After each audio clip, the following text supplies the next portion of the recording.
Pernahkah kalian berpikir, apa yang terjadi jika tali pocong sengaja tidak dilepas? Bukan karena lupa, melainkan karena mereka takut dia bangkit lagi?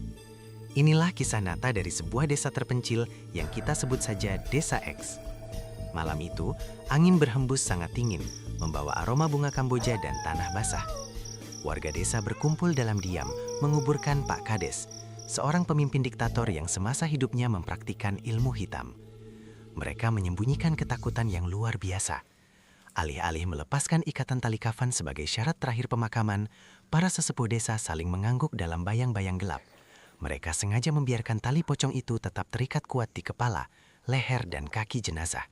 Sebuah keputusan fatal yang mereka kira akan mengunci roh jahat sang kades di dalam tanah selamanya. Niat mereka sebenarnya sederhana sekaligus putus asa. Dengan membiarkan tali kafan tidak terlepas, warga percaya bahwa jasad dan roh Pak Kades akan terpenjara, tercekik oleh ikatannya sendiri, sehingga ia tidak bisa bangkit menebar teror yang selama ini ia janjikan sebelum nafas terakhirnya ditarik paksa. Pemakaman diselesaikan dengan tergesa-gesa di bawah temaram cahaya obor yang bergoyang tertiup angin malam. Tidak ada doa yang dipanjatkan dengan tulus, hanya rapalan mantra pengunci yang disuarakan secara berbisik oleh sang tetua desa.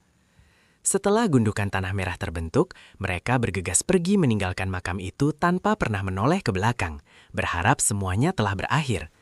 Namun, mereka lupa pada satu hukum alam gaib yang paling dasar.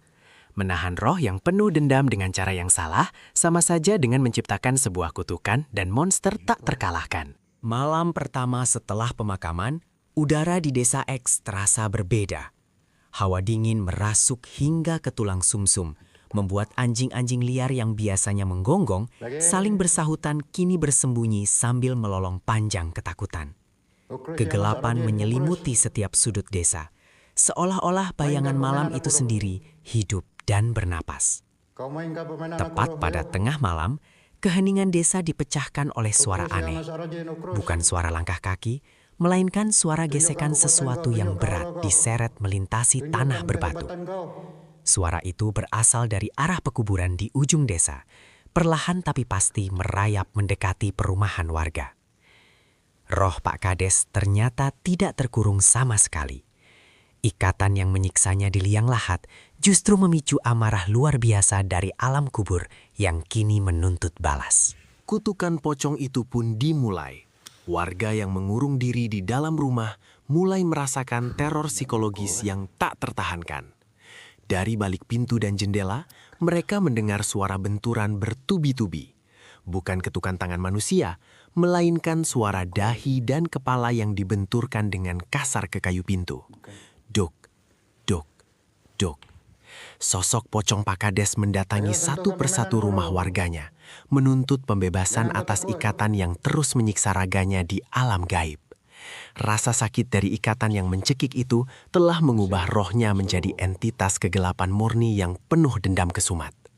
Setiap benturan berdebum di pintu seolah membawa pesan kematian, meneror kewarasan mental siapapun yang gemetar bersembunyi di baliknya. Tidak ada satupun warga yang berani memejamkan mata malam itu. Udara di dalam rumah menjadi sangat pengap, memancarkan bau seperti daging busuk bercampur kapur barus kering yang sangat menyengat hidung. Teror psikologis ini menyiksa warga desa lebih dari rasa takut akan kematian itu sendiri. Mereka terjebak dalam rasa bersalah dan keputusasaan ekstrim. Siapapun yang berani mengintip melalui celah jendela akan langsung berhadapan dengan sepasang mata menakutkan dari wajah yang menghitam mengintip dari balik kain kafan lusuh yang berlumuran tanah kuburan. Sosok itu hanya berdiri diam mematung di luar kaca, menatap tajam, seolah menunggu penghuni rumah untuk membuat satu kesalahan kecil dan membuka pintu pelindung mereka. Di tengah malam yang kacau dan penuh teror itu, sang tetua desa yang memimpin ritual penguncian akhirnya menyadari kesalahan fatalnya. Dalam semedinya yang dipenuhi keringat dingin menetes, ia melihat rentetan visi mengerikan tentang alam barzakh. Ia baru tersadar bahwa tali pocong yang tidak dilepas tidak pernah mengunci roh, melainkan mengikat rasa sakit duniawi ke dalam jiwa yang seharusnya sudah menyeberang. Pak Kades tertahan di antara dua alam, terbakar oleh ilmu hitamnya sendiri, dan menanggung siksaan kubur tanpa henti karena ikatan fisik tersebut. Tetua itu menangis meratap dalam diam, menyadari bahwa ia baru saja melepaskan kutukan abadi ke seluruh penjuru desa X. Sebuah kutukan berdarah yang tidak akan pernah berhenti meneror sebelum ikatan itu dilepaskan oleh tangan yang mengikatnya. Malam-malam berikutnya, teror mencapai puncaknya yang paling gila.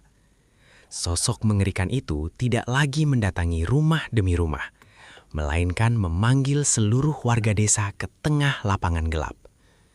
Suara rintihan panjang yang sangat melengking memecah keheningan, menggema keras dan merasuk langsung ke dalam pikiran setiap penduduk yang bersembunyi. Suara itu membawa penderitaan, memaksa warga menutup telinga mereka rapat-rapat hingga berdarah. Sosok pocong Pak Kades berdiri kokoh di bawah rindangnya pohon beringin besar, diselimuti pusaran kabut tebal yang berbau amis darah dan nanah busuk. Energi gelap yang dipancarkannya begitu pekat, membuat pepohonan layu dan mengering seketika.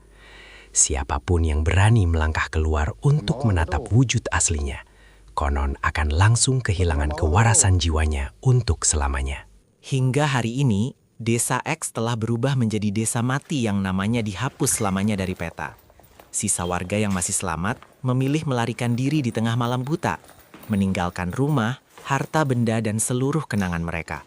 Pindah sejauh mungkin dari tanah terkutuk yang menelan akal sehat itu. Namun kabarnya, siapapun yang pernah terlibat dan menyaksikan pemakaman malam itu akan terus diburu oleh suara benturan kepala dan bayangan-bayangan sosok bertali kafan utuh di setiap malam, kemanapun mereka lari bersembunyi. Tali pocong Pak Kades mungkin masih terikat kuat membusuk di liang lahatnya yang terbengkalai, namun teror dendamnya melampaui batas ruang dan waktu. Kisah hitam ini menjadi peringatan keras bagi kita semua. Jangan pernah mempermainkan rahasia kematian, karena mereka yang mati terkadang memiliki cara yang jauh lebih kejam untuk menghukum mereka yang masih hidup.